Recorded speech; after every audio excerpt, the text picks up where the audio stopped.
so many people have won NBA championships, but then it reminds me of the players that haven't.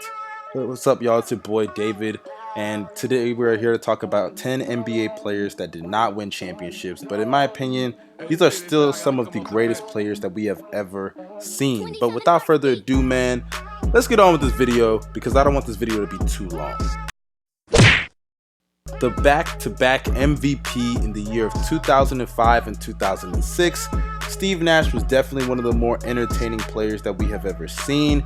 This is a guy that led the Phoenix Suns team, and before he got there, this was a team that was relatively pedestrian. They weren't that great, but once he got there, combined with other players and other role players such as Shawn Marion and also the coach system implemented by Mike D'Antoni, this was a team led by a player in Steve Nash that will go down as one of the best passers in the history of the NBA, and they revolutionized basketball with fast pace and also high volume shooting from behind the three-point line. And I definitely think for those reasons alone, Steve Nash is without a doubt a Hall of Famer. We all know that anyway, and this guy definitely deserves a lot of credit for how we have players like Steph Curry, Damian Lillard, and these guards and these players that push fast pace and their numbers inflate because there was a guy who used to do that back in the day, and his name was Steve Nash. And even though he doesn't have a championship, he definitely left his mark in the NBA.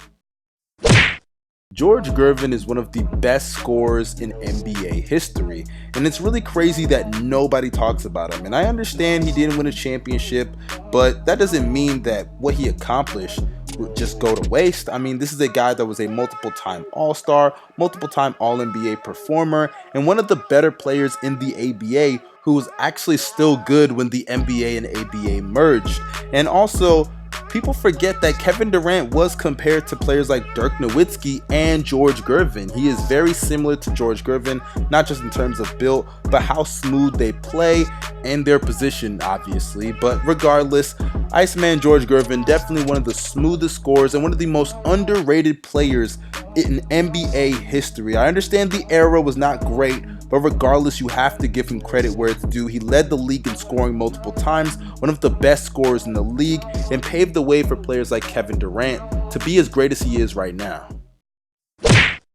Dominique Wilkins, a lot of people don't like him and a lot of people say he's overrated, but honestly, I didn't really watch him play, so I can't really go as far as to say things like that. I never hear anybody say Dominique is one of the best players in the history of the NBA in terms of like he's in the top 10 or he's in the top 20 or anything. But regardless, Dominique Wilkins is definitely one of the best scorers that the league has ever seen. I mean, this is a guy that literally from his rookie year to his fourth year increased his points per game average and led the league in scoring in his fourth year.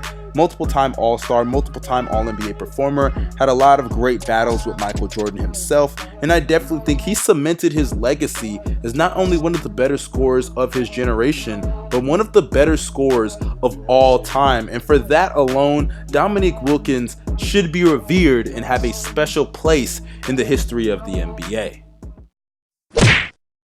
Now, I'm not gonna lie, I don't know too much about Walt Bellamy, but I do know that Walt Bellamy was one of the better players of the 60s. This is a guy that in his rookie year, yes, his rookie season, averaged 32 points, 19 rebounds, and 3 assists, and while shooting 52% from the field, which led the league in field goal percentage, which I know isn't that impressive in today's standards, but back then you have to put things into perspective with how the game was played and the skill level. And I definitely think that Walt Bellamy was one of the better players of the 60s that a lot of people don't talk about for obvious reasons because he didn't win a championship. And in an era where players like Bill Russell, John Havlicek, Bob Cousy, you got Oscar Robertson, Wilt Chamberlain, Jerry West, all of them getting championships and people already discrediting the 60s, I can understand why a lot of people don't talk about Walt Bellamy. And also when you put into perspective, he was only a 4-time All-Star, but regardless, he had an impact every single year that he was in the NBA, aside from his last season where he only played 1 game. But aside from that, like I said, every single season he was in the league, he had a huge impact on his team, and not a lot of players in NBA history who are even champions can even say that. John Stockton is one of the most overrated players in the history of the NBA, and honestly, I'm not going to get into why, but that's a topic for another discussion. But regardless, this is still one of the top 10 point guards in the history of basketball, and for that alone, he still deserves to be praised and honored for what he did for the game. But when it comes to his championship success, he obviously never had it, along with other players on his team that we'll get to later in the video. But I gotta give him credit because he was one of the better defenders at his position when he played in the NBA, and also was one of the better passers that we have ever seen and will ever see. I mean, his assist record is probably never going to even be touched because of the longevity that John Stockton was blessed with in his career, and for that you have to give him credit. Even though he is not a champion, he is still an NBA legend. Now, I know Patrick Ewing is kind of a meme in the NBA community for getting beaten by Jordan a bunch of times, and then finally when Jordan retired, he got to the finals and then got dominated by Hakeem Olajuwon. But regardless, Patrick Ewing, definitely one of the better players of his decade and of his generation, and you got to give him credit where it's due. One of the best players that have ever played for the New York Knicks, and I understand that's not that great of an accomplishment considering the Knicks have had some pretty terrible players over the past few decades, but let's not forget, the last time that the Knicks were legit, I mean legit championship contenders, I'm sorry, Carmelo Anthony's Knicks do not count to me, was when they had Patrick Ewing, and you gotta give him credit for that because this was a guy that was one of the best centers in the history of the NBA, and that's a long list. I mean, when you got a list that consists of guys like Shaquille O'Neal, Hakeem Olajuwon, Kareem Abdul-Jabbar, I mean, David Robinson is not even a top 5 center in the history of the league, in my personal opinion. So imagine how great that list is, and for Patrick Ewing to be on it, that's no small feat. So you got to give him credit where it's due, and he definitely is one of the best players of the 90s. Allen Iverson.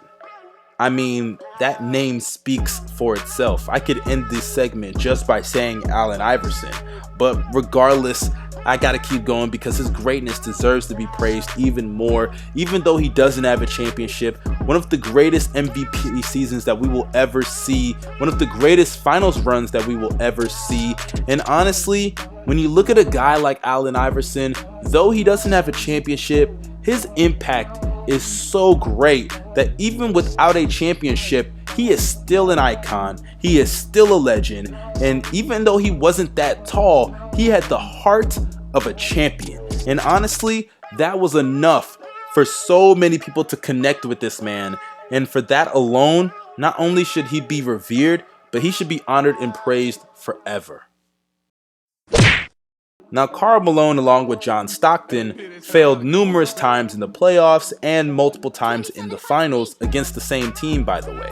But regardless, he is one of the better scorers in the history of the NBA, and a lot of that has to do with his longevity and durability, which you got to give him credit for. I mean, the guy was huge, by the way.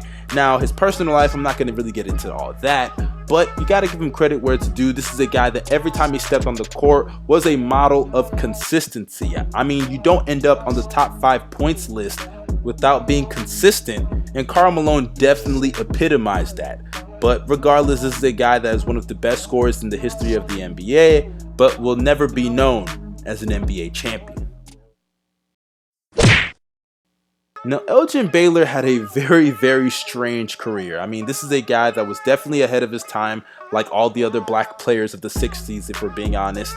But he never won a championship and was 0-9 in the NBA Finals. Now, I will admit, this is a guy that choked a lot. He did choke a lot in the NBA Finals. I believe in the series with Jerry West and Wilt Chamberlain, he was the only one who showed up. If I'm not mistaken. Please correct me in the comment section if I am wrong. But this is a guy that had numerous chances to win and just failed. But regardless, he put up monster numbers. A lot of people have called him the Jordan before Jordan, and I'm not going to even comment on that. But he also served in the Army while he was playing in the NBA, and that's huge. I got to give him credit for that because not a lot of people could even handle that kind of schedule and that kind of weight mentally and physically. And for that, he deserves to be praised all the time because that is a huge feat. I gotta give him credit because I can only imagine what he was going through having to do that during the 1962 season, and he still scored over 1,800 points. That is incredible. In 48 games to score 1,800 points, that's ridiculous, and you got to give him credit where it's due as one of the greatest scorers in the history of the NBA.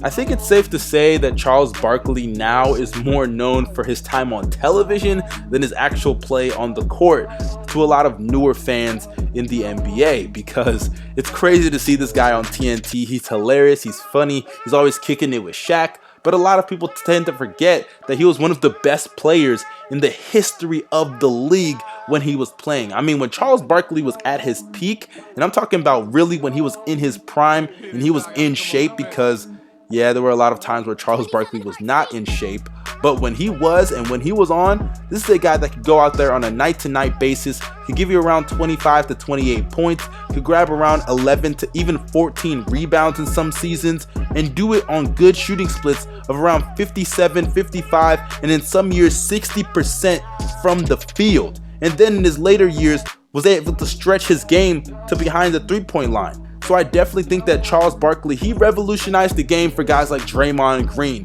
those stretch fours that could do everything, because people forget that Charles Barkley was one, undersized, two, one of the better passing bigs of that era, and finally three, despite his size, was definitely, and I mean definitely, in the conversation at his peak for one of the best rebounders in the history of basketball. And it's crazy because Charles Barkley was around like what, 6'5", 6'6", and for him to go out there on a night-to-night basis and grab double-digit rebounds is already impressive enough. But to lead the league in rebounds with nearly 15 a game in your third season, man, that is ridiculous. And though he doesn't have a championship, he did go to the finals once and lost to Michael Jordan when he played for the Suns. But despite that, I chalk a lot of the losses that he had in the playoffs and not getting to the finals even more times and not winning a championship eventually due to the fact that he just didn't have a lot of talent on his roster in a lot of years in the NBA. But regardless, one of the greatest power forwards of all time, and definitely deserves to be remembered as arguably the greatest rebounder of all time. I mean, you could definitely make the case for him being 6'6", grabbing as many rebounds as he did. It's ridiculous and remarkable. But that concludes the video. Make sure y'all drop a like down below, comment your opinions, and hit that subscribe button. Your boy David signing out. Peace.